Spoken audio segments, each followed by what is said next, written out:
మన ప్రభువైన యేసుక్రీస్తు నామములో మీ అందరికీ శుభములు తెలియచేస్తూ ఉన్నాను. ఈస్టర్ తర్వాత మొదటి ఆదివారం కొరకు ఏర్పాటు చేయబడిన దైవలేఖన భాగములు గమనించినట్లయితే యోహాను మొదటి పత్రిక 5వ అధ్యాయం 4 నుండి 12, యోహాను సువార్త 20వ అధ్యాయము 19 నుండి 31. ఈ రెండు పాఠ్య భాగాల ఆధారంగా ఏర్పాటు చేయబడినటువంటి యేసును అంగీకరించుట, యాక్సెప్ట్ ద జీసస్. త్రియక దేవుని నామములో మీ అందరికీ శుభాలు తెలియచేస్తూ ఉన్నాను. ప్రియులారా, దేవుని యొక్క కృపలో మనమందరం ఈ రీతిగా కలుసుకోవడానికి ప్రభు మనకు చక్కటి కృపను అనుగ్రహించి ఉన్నారు. యేసుక్రీస్తు ప్రభుల వారు పునరుద్ధానమైన తర్వాత మరొక ఆదివారం మనమందరం ఇలా కలుసుకోవడానికి దేవుడు చక్కటి అవకాశాన్ని మనకు అనుగ్రహించి ఉన్నాడు. అందుని బట్టి దేవుళ్ళో ఎంతగానో స్తుతిస్తూ ఉన్నాను, ప్రభుని గణపరుస్తూ ఉన్నాను. ప్రియులారా, ప్రభు యొక్క చిత్తంలో మనమందరము ప్రభుని స్తుతించటానికి, ఆయనను ఆరాధించుటకు మనకిచ్చిన ఈ మంచి సమయాన్ని బట్టి దేవుని యొక్క సన్నిధిలో మనకి ఇవ్వబడినటువంటి పాఠ్య భాగాలను మనం గమనించినట్లయితే యోహాను మొదటి పత్రిక 5వ అధ్యాయం కానీ యోహాను సువార్త 20వ అధ్యాయము, ఈ రెండు పాఠ్య భాగాల ఆధారంగా యేసును అంగీకరించుట అనే అంశాన్ని మీతో మాట్లాడటానికి నేను ఇష్టపడుతూ ఉన్నాను. Accept the Jesus. ప్రియులారా, యేసు ప్రభుల వారిని అంగీకరించటం అనేది చాలా ప్రాముఖ్యమైన సంగతి. ఎందుకనంటే మనం అందరం క్రైస్తవులుగా పిలువబడుతూ ఉన్నాం. క్రీస్తును అంగీకరించకుండా వారు క్రైస్తవులుగా పిలువబడలేరు. ఎవరైతే క్రీస్తును అంగీకరిస్తారో, ఆయనను ఒప్పుకుంటారో, దేవునిగా ఒప్పుకుంటారో, ఆయన మాటలను ఒప్పుకుంటారో, ఆయన చెప్పిన విషయాలను ఒప్పుకునే వారు మాత్రమే క్రైస్తవులుగా పిలువబడతారు. వారు దేవుని బిడ్డలుగా ఎంచబడతారు అనే విషయాన్ని మొదట మనం జ్ఞాపకం చేసుకోవాలి. చాలా మందిని మనం గమనిస్తున్నప్పుడు యేసుక్రీస్తు ప్రభుల వారు అందరి దేవుళ్ళో ఒక దేవుడని, యేసయ్య ఈ లోకానికి ఒక ప్రవక్తని, యేసయ్య యుగ పురుషుడని రకరకాల ఆలోచనలు, రకరకాల అభిప్రాయాలు చెప్పేవారు లేకపోలేదు. కానీ ఎవరెవరో చెప్పిన మాటలు కాదు, కానీ యేసు ప్రభుల వారే స్వయంగా చెప్పిన మాటలను మనము ఖచ్చితంగా అంగీకరించి తీరాలి. ఆయన ఏం చెప్పారు? అనేకమైన విషయాలు. నేను దేవుని రాజ్యమును స్థాపించటానికి, ఆయన రాజ్యమును ప్రకటించటానికి, ఆ రాజ్యములో మిమ్మల్ని పాలిభాగస్తులు చేయటానికి నేను వచ్చాను అని క్రీస్తు ప్రభుల వారు తన రాజ్యాన్ని గురించి మనకు పరిచయం చేయడం అనేది ఆయన 3.5 సంవత్సరాల పరిచర్య కాలంలో మనం గమనించగలుగుతూ ఉన్నాం.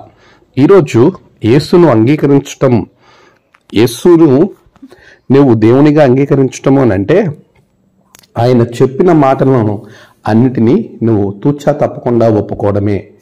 ఆయనను అంగీకరించడం అని అంటే ఆయన బోధనలను అంగీకరించటమే. అవి ఏమిటో మనము 3 విషయాలను జ్ఞాపకం చేసుకుందాం. ప్రియులారా, యేసును అంగీకరించేటువంటి వారు ఆయన పునరుత్థానాన్ని మొదట ఖచ్చితంగా ఒప్పుకోవాలి, అంగీకరించాలి. అనగా క్రీస్తు చనిపోయాడు, 3వ దినమున తిరిగి లేపబడ్డాడు. ఆయన సిలువలో శ్రమ పొంది చనిపోయి తిరిగి లేపబడ్డాడు అనే సత్యాన్ని ప్రతి ఒక్కరూ ఒప్పుకుని తీరాల్సిందే. ఎందుకు అనంటే ఆయనే స్వయంగా చెప్పాడు, మనుష్యుల చేతికి మనిషి కుమారుడు అప్పగింపబడబోతూ ఉన్నాడు, ఆయన శ్రమ పడతాడు, చనిపోతాడు, 3వ దినమున తిరిగి లేస్తాడు. క్రీస్తు తన పునరుద్ధానాన్ని గురించి మత్తయి సువార్త 16వ అధ్యాయం 21వ వచనంలో ఒక ప్రవచనాన్ని ఆయన జ్ఞాపకం చేస్తాడు. అదే నెరవేర్పు మత్తయి 28:6, తాను చెప్పినట్టే తిరిగి లేచి ఉన్నాడు. నిజమే ప్రియులారా, యేసును అంగీకరించడం అనంటే ఆయన పునరుత్థానాన్ని నమ్మటమే. అది నువ్వు విశ్వాసంతో నమ్మాలి.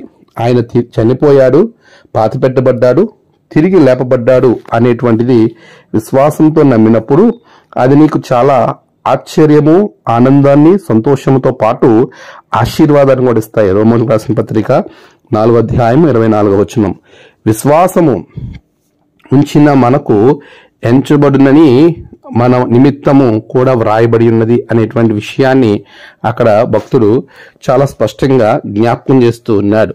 మనం గమనించినట్లయితే మన ప్రభువైన యేసును మృతులలో నుండి లేపిన వాని యందు విశ్వాసం ఉంచిన మనకు ఎంచబడునని మన నిమిత్తం కూడా వ్రాయబడిను. మృతులలో నుండి లేపాడని అంటే పునరుత్థానమైనటువంటి క్రీస్తుని గురించి విశ్వాసంతో మనం ఒప్పుకోవాలి. స్వార్థ పాఠ్య భాగాన్ని మనం గమనిస్తే యోహాను సువార్త 20వ అధ్యాయంలో యేసు ప్రభుల వారు చనిపోయి తిరిగి లేపబడిన తర్వాత ఆయన చాలా స్పష్టమైనటువంటి వివరణ అక్కడ ఇవ్వడం మనం చూస్తాం. ఆదివారం సాయంత్రమున అనేక మందికి కనబడ్డాడైనా ఆ తదుపరి అక్కడ తోమా లేకపోవడం వలన 8వ దినమున తిరిగి మరలా 26వ వచనంలో ఆయన మరలా తోమా ఉన్నప్పుడు కనబడినప్పుడు తోమా దాన్ని చూచి యేసు ప్రభువు వారి గాయాలను తాకి నమ్మినటువంటి సందర్భాన్ని మనం చూస్తాం. క్రీస్తు పునరుద్ధానాన్ని ప్రత్యక్షంగా చూశాడు, చూశాక నమ్మాడు. అప్పుడు ప్రభు అంటున్నాడు, చూడక నమ్మిన వారు ధన్యులు. యోహాను సువార్త 20:29 అది చాలా స్పష్టమైనటువంటి మాట మనం అక్కడ చూడగలుగుతాం. అంటే విశ్వాసము అనేది మనం ఖచ్చితంగా ఉంచాలి అని ప్రభు కోరుకుంటున్నాడు. యేసు ప్రభువు వారు చనిపోయి పాతిపెట్టబడి తిరిగి లేపబడ్డాడు అనే విషయాన్ని నువ్వు నమ్మి తీరాలి. అప్పుడే యేసును నువ్వు అంగీకరించిన వానిగా నువ్వు ఎంచబడతావు. యేసును అంగీకరించిన వానిగా ఎంచబడాలి అని అంటే ఆయన పునరుద్ధానాన్ని నువ్వు నమ్మాలి. ఎంతమంది ఆయన పునరుద్ధానాన్ని నమ్ముతున్నారు? ఎందుకు ఈ ప్రశ్న వేయాల్సి వస్తుందంటే పునరుద్ధాన శక్తి చాలా గొప్పది. మనము క్రీస్తుతో పాటు లేపబడిన వారంగా ఎంచాలి. ఆయన లేపబడిన వాడు గనక మనము లేపబడిన వారంగా ఉండాలి అని ప్రభు మనకి ఖచ్చితంగా తెలియజేస్తున్నాడు. మరి మనము అలా లేపబడిన వారముగా తండ్రి కుడిపార్శ్వమున ఆయన కూర్చునున్నాడు, పునరుద్ధానమై వెళ్ళాడు అంటే ఆ పునరుద్ధాన పరిపూర్ణత ఆయన ఏ విధంగా అయితే మృతుల నుండి లేపబడినాడో మనము కూడా క్రీస్తుతో కూడా లేపబడిన వారంగా ఉండాలి. అదే పునరుత్థాన పరిపూర్ణత. కొలసీలు రాసిన పత్రిక 3వ అధ్యాయము 1వ వచనంలో పౌలు చెప్తున్నాడు. మనం గమనిస్తే, మీరు క్రీస్తుతో కూడా లేపబడిన వారైతే పైనున్న వాటిని వెతకుడి. పిల్లలు గమనించండి, ఆ మొదటి భాగంలో మాట్లాడుతున్నాడు, క్రీస్తుతో కూడా లేపబడిన వారైతే పైనున్న వాటినే వెతకండి. అంటే పునరుద్ధాన శక్తి పరిపూర్ణత మన క్రియలలో కనబరిచేవాని ఉండాలి. క్రీస్తు పునరుద్ధానాన్ని నమ్మిన వారు క్రీస్తును పునరుద్ధాన శక్తిని ఆశ్రయిస్తారు, ఆ శక్తిని క్రియలలో కనబరుస్తారు. ఈరోజు నీవు నేను యేసు ప్రభు లేపబడ్డాడు అని నమ్ముతున్నాం. అయితే నమ్మిన నీవు క్రియలలో దానిని పరిపూర్ణతలోనికి నడిపించాలి. క్రియలలో పరిపూర్ణతలోకి నడిపించటము అని అంటే క్రీస్తుతో లేపబడిన వాడిగా నీవు ఎంచితే, ఆయన పునరుద్ధానాన్ని నువ్వు నమ్మితే పైనున్న వాటినే వెతకాలి. మరి ఆ విధమైనటువంటి విధానం, అలాంటి భక్తి మన జీవితంలో ఉందా? అలా ఉంటే నువ్వు నిజంగా యేసును అంగీకరించినట్టు. యేసును అంగీకరించడం అంటే యేసు నామములో బాప్తీసం తీసుకుంటేనే యేసును అంగీకరించినట్టు కాదు. యేసును అంగీకరించడం అనంటే యేసు ప్రభువుని ఆరాధించడానికి గుడికి వెళ్ళటం మాత్రమే కాదు. యేసును అంగీకరించడం అంటే ఇంకా చాలా లోతుంది అనే విషయాన్ని నేడు మనం గమనించాలి. యేసును నిజంగా అంగీకరించడం అంటే, నువ్వు యేసును యాక్సెప్ట్ చేయడం అనంటే ఆయన పునరుద్ధానములో పాలిభాగస్తులుగా ఉండడం, ఆయన పునరుద్ధానాన్ని నమ్మి దాన్ని నువ్వు యాక్సెప్ట్ చేసి దానిని క్రియలలో పరిపూర్ణత వైపుకు నడిపించడమే యేసును అంగీకరించడంలో మొదటి మెట్టు అనే విషయాన్ని నేను జ్ఞాపకం చేస్తున్నాను. అది ప్రభువైన క్రీస్తు చెప్పాడు, అది నువ్వు నమ్మాలి.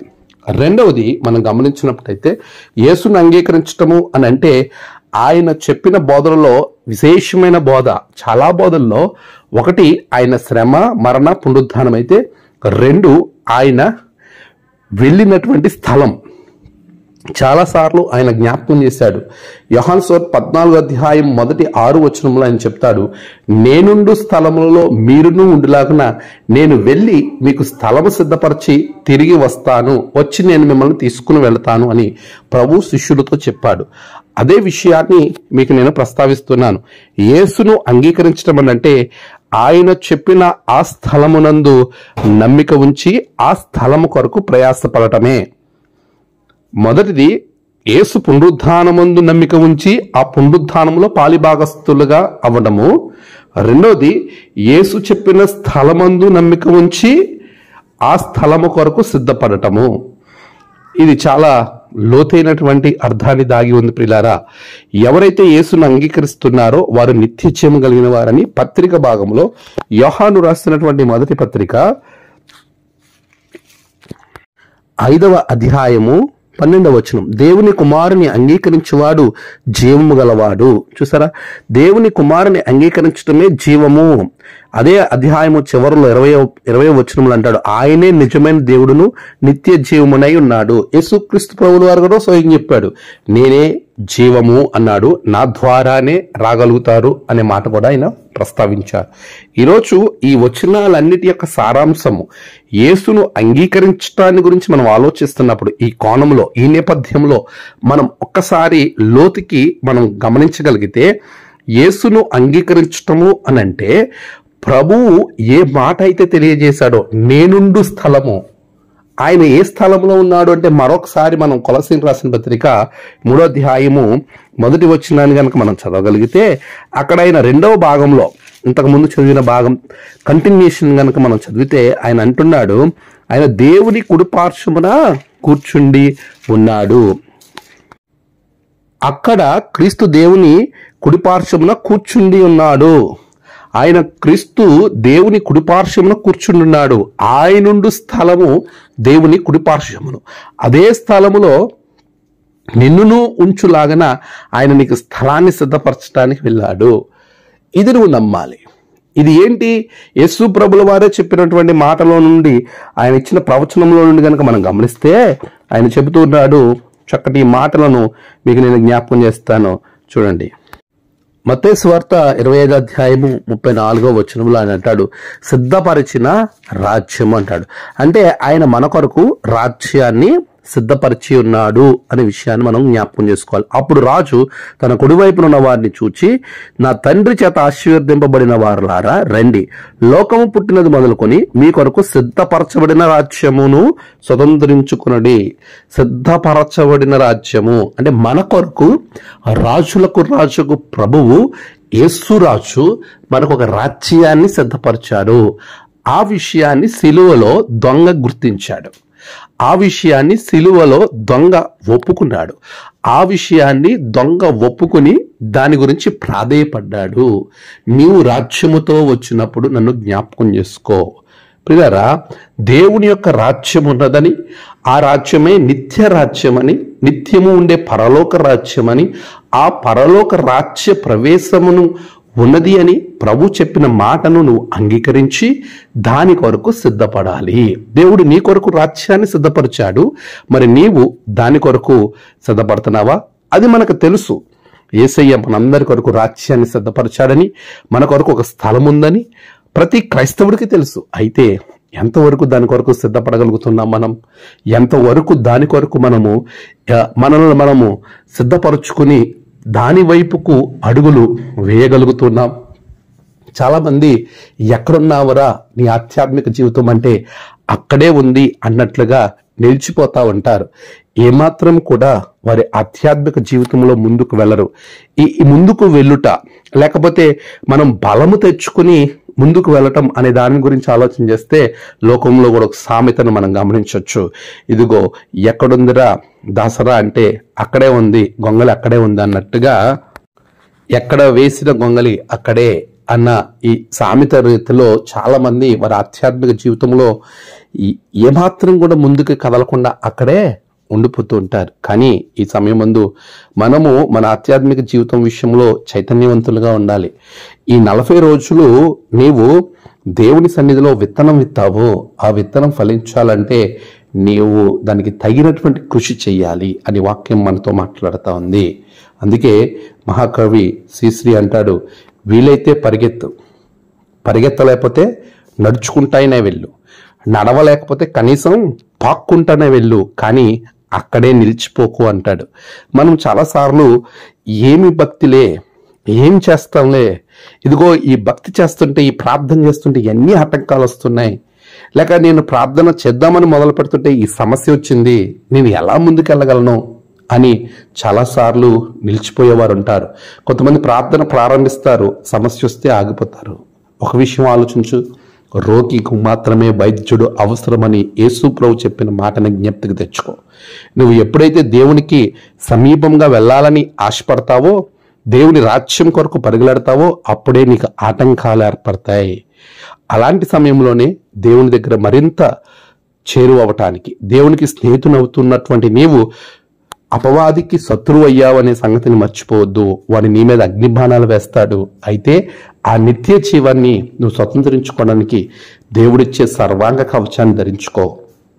దేవుడిచ్చేటువంటి ఆ గొప్ప కవచాన్ని నువ్వు ధరించుకుంటే దేవుడు సిద్ధపరిచిన నిత్య జీవంలోనికి వెళ్ళగలుగుతాం. మూడవది, ప్రభు చెప్పిన 3 విషయాలలో ఆయన శ్రమ, మరణ, పునరుద్ధానం మొదటిదైతే, రెండవది ఆయన సిద్ధపరిచిన స్థలము అనగా నిత్య జీవం అయితే, మూడవది ఆ నిత్య జీవము కొరకు దేవుడు చేసే తీర్పు. ఆయన మరలా వచ్చి తీర్పు తీరుస్తాను అనే విషయాన్ని జ్ఞాపకం చేస్తాడు. ఆ తీర్పు కొరకు మనము భయముతో, జాగ్రత్తతో, మెలకువతో మనము జాగ్రత్త పరుచుకోవాలి. మనల్ని మనమే సరి చేసుకుని దాని కొరకు మనం ఆయుత్తపడాలని వాక్యం చాలా స్పష్టంగా మనతో మాట్లాడుతూ ఉంది. ప్రియులారా, మనం గమనిస్తాం, మత్తయి సువార్త 19వ అధ్యాయం 27-28 వచనాల్లో ప్రభు చెప్తున్న మాటను ఒకసారి చూద్దాం. పేతురు, ఇదిగో మేము సమస్తమును విడిచిపెట్టి నిన్ను వెంబడించితిమి గనుక మాకేం దొరుకునని ఆయన అడగగా, యేసు వారితో ఇట్లని, ప్రపంచ పునర్జన్మనందు మనుష్య కుమారుడు తన మహిమగల సింహాసనం మీద ఆసీనుడై ఉన్నప్పుడు నన్ను వెంబడించిన మీరును 12 సింహాసనముల మీద ఆసీనులై ఇశ్రాయేలు 12 గోత్రముల వారికి తీర్పు తీర్చుదురు. తీర్పు తీర్చుదురు అంటే తీర్పు ఉన్నది అనే విషయాన్ని మనం అంగీకరించాలి. ఆ తీర్పు కొరకు మనల్ని మనము సిద్ధపరచుకోవాలి. తిమోతికి రాసినటువంటి 2వ పత్రిక 4వ అధ్యాయం 1వ వచనంలో పౌలు తన ఆత్మీయ కుమారుడికి చెప్తా ఉన్నాడు, దేవుని ఎదుటను సజీవులకును మృతులకును తీర్పు తీర్చు క్రీస్తు యేసు ఎదుటను ఆయన ప్రత్యక్ష తోడు, ఆయన రాజ్యము తోడు నేను ఆనబెట్టి చెప్పినదేమనగా. చూసారా, ఆయన తీర్పు తీర్చేటువంటి ఆ ప్రత్యక్షతలో మనము ఉంటాము అనే విషయాన్ని జ్ఞాపకం చేస్తూ ఉన్నాడు. అందుకే యోహాన్ తన పత్రికలో మొదటి పత్రిక 4వ అధ్యాయం 17వ వచనాన్ని మనం చదువుతూ ఉంటే అక్కడ చెప్తా ఉంటే మాటలను మనం గమనించవచ్చు. తీర్పు దినమందు మనకు ధైర్యం కలుగునట్లు దీని వలన ప్రేమ మనలో పరిపూర్ణము చేయబడి ఉన్నది. దేవునిలో నిలిచి ఉండటం, ఆయన ప్రేమలో నిలిచి ఉండడం తీర్పు దినమందు ఆ ప్రేమను పరిపూర్ణం చేస్తుంది. అంటే యేసుని ఎరిగి ఉండడం అనంటే ఆయన వాక్యం చదవడమో లేకపోతే ఆయన గుడికి వెళ్ళడమో ఈ పైపైన విశ్వాసం కాదండి. లోతైనటువంటి భావాలు మనం కలిగి జీవించాలి. దేవునిలో పరిపూర్ణతలోనికి మనం వెళ్ళాలి. అదే యేసు ప్రభు వారు తిరిగి లేచినటువంటి పునరుద్ధాన శక్తి అనుభవాన్ని గురించి ఎరిగి ఒప్పుకొని ఆ పరిపూర్ణతలోకి వెళ్ళడం, యేసు క్రీస్తు ప్రభుల వారు చెప్పిన స్థలముల గురించి తెలుసుకుని ఎరిగి దాని వైపుకు ప్రయాణం చేయడం, యేసు క్రీస్తు ప్రభు వారు చెప్పిన తీర్పును గురించి ఎరిగిన నిన్ను నీవు సిద్ధపరచుకుని దాని కొరకు జాగ్రత్త పడటం, ఇది యేసును అంగీకరించడం అంటే. ఇది నిజంగా యేసును అంగీకరించి వారు చేసే పని. ఈరోజు మరి ప్రభువుని అంగీకరిస్తున్న నీవు ఆ విధంగా ఉండగలుగుతున్నావా? హెబ్రీయులకు రాసిన పత్రిక 9వ అధ్యాయము 27వ వచనం, మనుషులు ఒక్కసారి మృతి పొందవల్లని నియమింపబడెను, ఆ తర్వాత తీర్పు జరుగును. తీర్పు అనేది ఖచ్చితంగా జరుగుతుంది అనే విషయాన్ని నీవు గమనించాలి. కనుకనే ప్రభు అంటున్నాడు, ఆ తీర్పు కొరకు మనుషులను సిద్ధపరచాలంటే, మనం సిద్ధపడి ఇతరులను సిద్ధపరచాలంటే మనం ఏం చేయాలి అనే విషయాన్ని భక్తుడు జ్ఞాపకం చేస్తున్నాడు. తిమోతికి రాసిన 2వ పత్రిక 4వ అధ్యాయం 1వ వచనంలో అంటాడు, 2వ వచనం నుండి చదివితే, వాక్యమును ప్రకటించము, సమయమందును అసమయమందును ప్రయాసపడము, సంపూర్ణమైన దీర్ఘశాంతముతోనూ ఉపదేశించుచు ఖండించుము, గద్దించుము, బుద్ధి చెప్పుము. అలా చెప్పినప్పుడే వారు దేవుని యొక్క తీర్పును గురించి తెలుసుకోగలుగుతారు. ఈరోజు చాలాసార్లు మనం ఈస్టర్ గురించి లేకపోతే క్రిస్మస్ గురించి ఇంకా జరిగిపోయిన పరిస్థితులను, జరిగిపోయిన వాటినే తలంచుకుని మనం చాలాసార్లు సంబరాలు చేసుకుంటూ ఉంటాం. కానీ జరిగిపోయిన వాటిని గురించి ధ్యానం చేస్తూ సంబరాలు చేసుకోవడం తప్పలేదు, కానీ జరగవలసిన దానిని మర్చిపోవడమే చాలా అత్యంత పెద్ద తప్పు. మనం జరిగిపోయిన వాటిని క్రిస్మస్ చేసుకుంటాం, చాలా ఘనంగా చేసుకుంటాం, ఈస్టర్ చేసుకుంటాం, అత్యంత వైభవంగా చేసుకుంటాం. అయితే ఈ రెండు చేసుకున్న నీవు ప్రభు రాబోతున్నాడు, తీర్పు ఉంది అనే విషయాన్ని మర్చిపోతే నీవు క్రీస్తును నిజముగా అంగీకరించిన వానివిగా లేనట్టే. క్రీస్తును అంగీకరించిన వానిగా నీవు లేని దానివే గుర్తుపెట్టుకో. ప్రభువుని అంగీకరించేవారు తీర్పు కొరకు సిద్ధపడతారు. తీర్పు ఉన్నది అని ఆలోచించి దాని కొరకు తన్ను తాను సిద్ధపరచుకుంటారు. ప్రభు తీర్పును ఎదుర్కోవటానికి, ఆయనను ఎదుర్కోవడానికి అన్ని రకాలుగా సిద్ధపరచబడిన బుద్ధిగల కన్యకల వలె ఉంటారు తప్ప సిద్ధపాటు లేనటువంటి తీర్పును గురించి ఆలోచించక అప్పుడు సంగతి అప్పుడు చూసుకుందాంలే అని ఏమాత్రం ఆలోచించకుండా నరకములోకి వెళ్ళి ఆ తీర్పు వలన వచ్చిన శిక్షను అనుభవిస్తూ అప్పుడు తన్ను మార్చుకోవాలి అనుకున్న ధనవంతుని వలె ఉండడం వల్ల అది నీకు చాలా అవివేకమైన పనిగా ఎంచబడుతుంది. ఈరోజు మనం ఆలోచించేద్దాం. తీర్పు ఉంది, తీర్పు కొరకు నీవు ప్రకటించు, బుద్ధి చెప్పు, వారిని దేవునిలోనికి నడిపించు. యేసును అంగీకరించడం అంటే బాప్తిసం తీసేసుకున్నారు ఇంకెక్కడితో అయిపోయింది అనేది కాదండి. బాప్తిసం తీసుకుంటే ఇట్స్ జస్ట్ ఒక ఎలిజిబిలిటీలోకి వాళ్ళు వెళ్ళారు. అయితే దీని నుండి ఇంకా అత్యున్నతమైన స్థానం వైపుకు నడిపించాలి. క్రీస్తు పునరుద్ధాన శక్తిలో తెలుసుకుని పరిపూర్ణత వైపు నడిపించడం, ప్రభు రాజ్యము, ప్రభు సిద్ధపరిచిన స్థలం గురించి ఎరిగి దాని కొరకు తమ మార్గాలను సరళం చేసుకోవడం, అంతేకాదు తీర్పు ఉందని ఎరిగి దాని కొరకు సిద్ధపడటం. అదే సువార్త ప్రకటన ద్వారా సాధ్యం. యేసు ప్రభువు వారు ఇచ్చిన గొప్ప ఆజ్ఞ కూడా అదే. యోహాను సువార్త 20:21 ఆయన అంటున్నాడు, యేసు మరలా మీకు సమాధానం కలుగును గాక, తండ్రి నన్ను పంపిన ప్రకారం నేనును మిమ్మల్ని పంపుచున్నానని వారితో పరిశుద్ధాత్మనిచ్చి నేను ఎవరి పాపాలైతే మీరు క్షమిస్తారో వారి పాపాలు క్షమించబడతాయి, ఎవరి అయితే ఉండనిస్తారో వారి ఉంటాయి అని ఆయన చాలా స్పష్టంగా చెప్పడం మనం గమనిస్తాం. అంటే పంపబడము అనేది జరుగుతుంది. పునరుద్ధాన శక్తిలో ఉన్నటువంటి అద్భుతమైనటువంటి ఆజ్ఞ ఏంటంటే ఆయన సర్వలోకానికి వెళ్ళి సర్వసృష్టికి సువార్త ప్రకటించమని చెప్పిన మాట పునరుద్ధానం అనంతరమే జరిగింది. ఈ అద్భుతమైన ఆజ్ఞను ప్రభు ఆత్మ ద్వారా మనము బలముగా ప్రజలలోనికి తీసుకెళ్లేవారిగా, నీ బిడ్డలోనికి తీసుకెళ్లేవారిగా, నీ చుట్టూ ఉన్న వారి వైపుకి తీసుకెళ్లేలాగా సంఘము, నీ సమాజము, నీ బంధువులు, నీ స్నేహితులు ప్రతి ఒక్కరూ క్రీస్తును ఎరిగి దేవుని వైపుకు మరలినట్లుగా నీవు సిద్ధపరచుకో. మన ఆత్మలను ప్రభు సన్నిధిలో ఆయన కొరకు సిద్ధపరచుకునే వారంగా ఉండాలి. అందుకే భక్తుడు ఏమంటాడంటే, awake my soul and with sun the daily course of duty run, shake off dull sloth and early rise to pay the morning sacrifice. ఈ రచించినటువంటి కీర్తనకారుడు ఎంత అద్భుతంగా ఆయన ఈ రచన చేశాడు. అవేక్ మై సోల్ అంటున్నాడు. తన యొక్క ఆత్మను లేగమని చెప్తా ఉన్నాడు. ఈ పాటలో ప్రతి చరణాన్ని మనం గమనిస్తే ఎన్నో మాటలు, మంచి మాటలను ఆయన వ్రాయించి ఉంచాడు. హే హో let the king of glory enter in, hey ho fall down on your knees and worship him, hey ho let his praise rise up, don't hold it in, awake my soul and sing his praise aloud, sing his praise aloud. ప్రియులారా, మన జీవితంలో మనల్ని మనమే ఆ రాజును ఆరాధించడానికి, రాజు యొక్క గ్లోరీలోకి ప్రవేశిస్తున్నటువంటి ఆయనను మనము స్తుతించటానికి మనము లేచి మనల్ని మనము సిద్ధపరచుకోవాలి. ఆత్మను మేల్కొల్పినటువంటి అద్భుతమైన కీర్తన రెవరెండ్ కెన్ థామస్ గారు. ఆయన ఇంగ్లాండ్లో ఆయన జన్మించారు. 9 సంవత్సరాల ప్రాయంలోనే తల్లిదండ్రులను కోల్పోయారు. అక్క, ఆమె భర్త ఐజాక్ వాల్టన్ సంరక్షణలోనే ఆక్స్ఫర్డ్లో విద్యను ఆయన అభ్యసించారు.